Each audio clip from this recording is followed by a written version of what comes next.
one thing which I discussed with the Chief Minister, who I saw earlier today, was exactly how you attract people back to the Punjab, and that connects, I think, to the trade and investment story.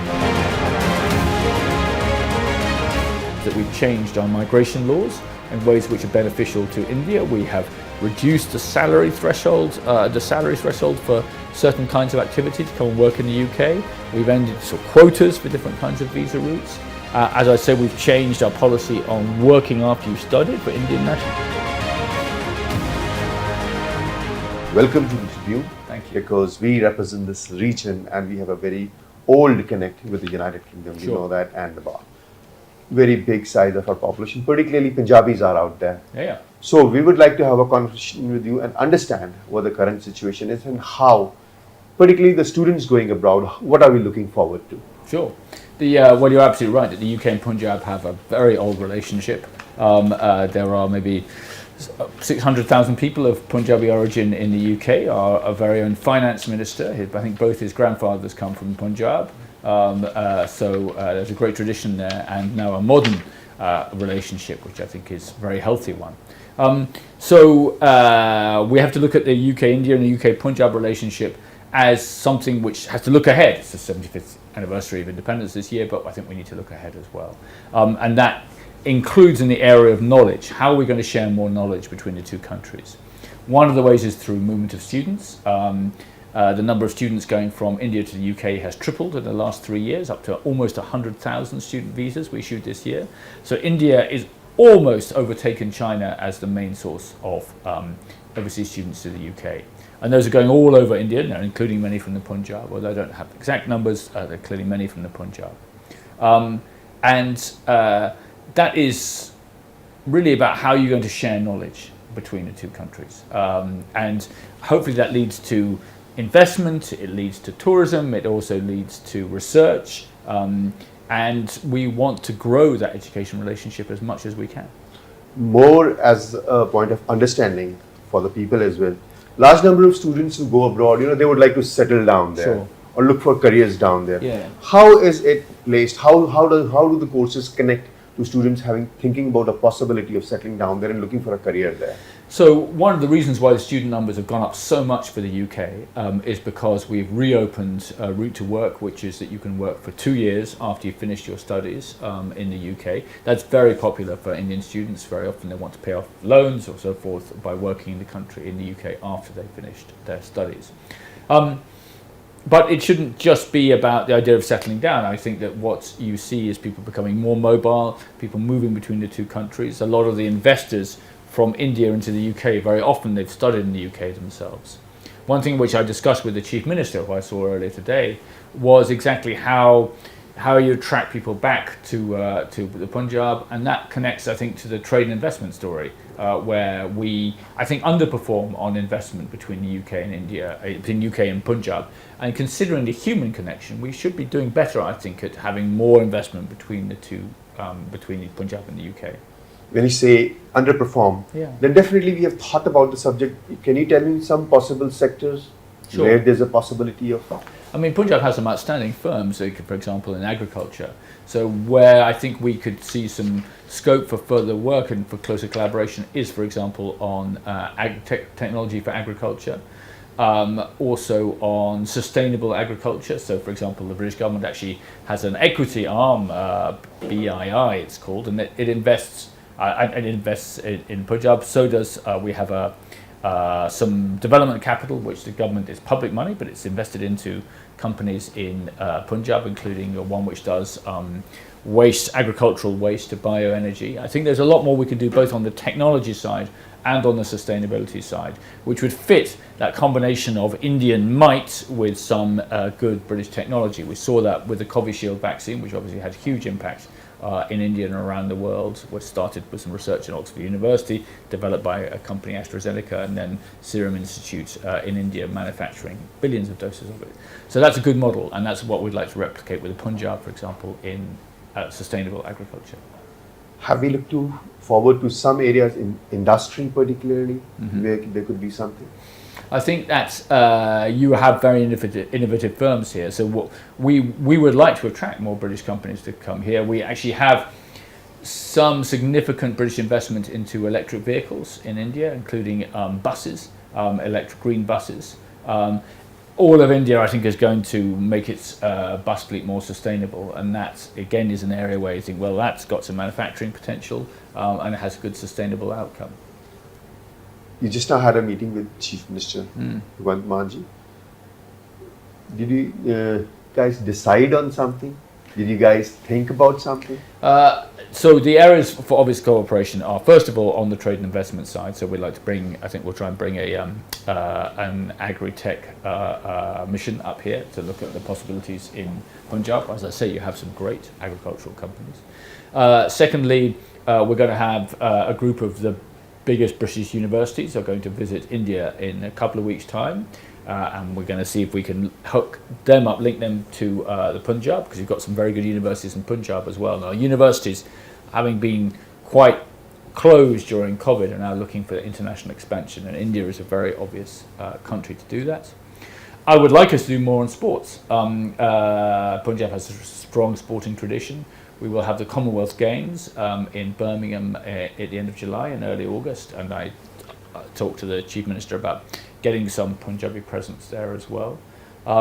So I would say there is quite a lot we can do, and some of these things I think are pretty sure, and some of these things which we'll have to see if we can make happen. But it's too good an opportunity to miss. Very right. But I'm sure while we're thinking about the positivity, we surely must be having some areas of concern that we must have highlighted, or what do you think could be the areas that India looking to be, or Punjab in particular needs to be presenting? Well, my job is to try and accentuate the positive and support the two Prime Ministers who've given us a very clear vision of what they want to achieve from the relationship. I think with the enormous flow of people, and another thing I should say we would like on that is see if we can get direct flights between the state of Punjab and the United Kingdom, because I think that would ease the flow of, or support an increased flow of people between the two countries. With the good comes the bad. Occasionally, there are people who come to the UK or even some Brits here who do bad things. So we need to make sure we have good law enforcement cooperation and ability to deal with illegal overstaying migrants, for example. That's partly done through Delhi, but it has to be done through the state as well. So I think that is an area where we need to make sure we have close cooperation to stop abuse of the migration routes, because the UK, as I say, issued almost 100,000 student visas this year to Indian nationals. 40% of all of our work visas, our skilled work visas, go to Indian nationals. So, there's a lot of people, and we need to make sure that there isn't abuse of those systems, because then we have to close down those routes. What is this illegal migration? Is it still going on? It is. Do you identify people? We try to, working with the Indian authorities. That's quite often people who are overstaying their visa, for example. Sometimes it can be people who are trying to come to the UK as a student, but probably are unlikely to study. We have good systems in place for how we deal with that, and we're dealing with that at the moment because we have this enormous demand for UK visas at the moment. So we have to be careful about that whilst enabling people to come to. So you just have to get the balance right, because you want to help all of the good things that come from increased migration and one or two not so good things. You need to make sure you manage both. There is a trend towards international trend towards interdependent nation states. Yeah, that's right. I agree. But Britain choice other side, Brexit. Mm-hmm. After Brexit, what impact of Britain's economy or European Union economy or throughout the world? Sure.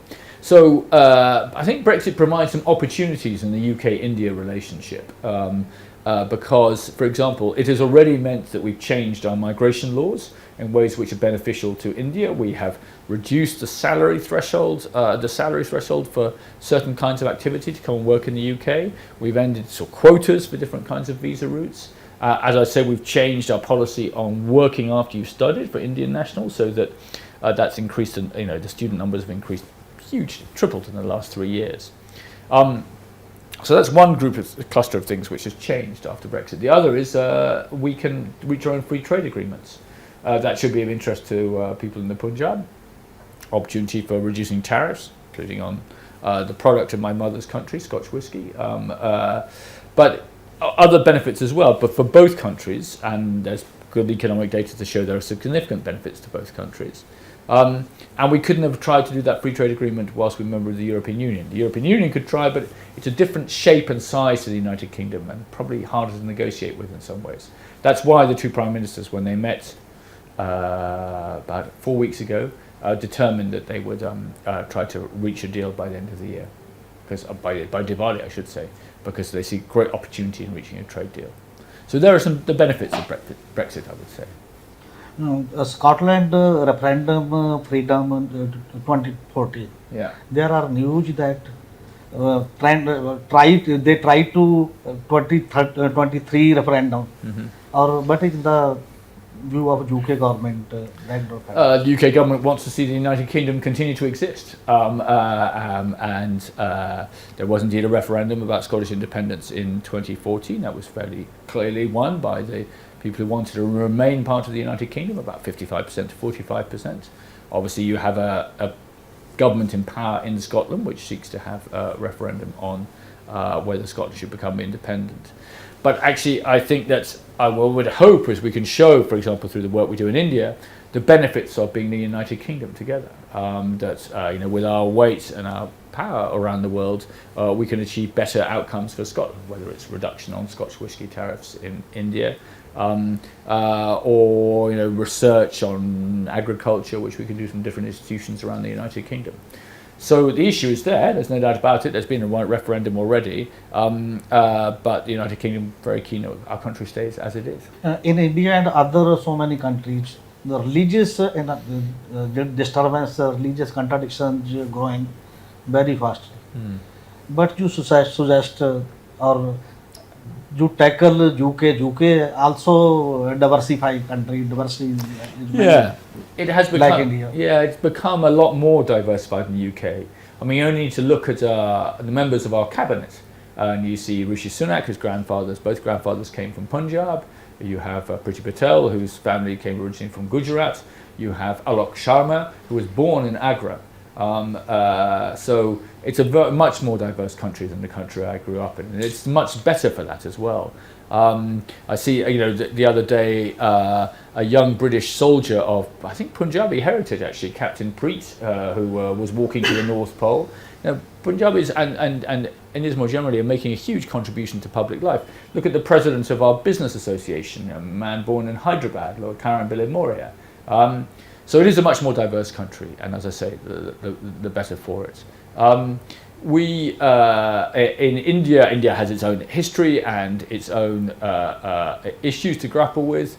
The UK is a supporter of tolerance and diversity, and in fact we have programs supporting religious leaders from many different faiths who come together across India, and we support programs to enable them to learn from each other.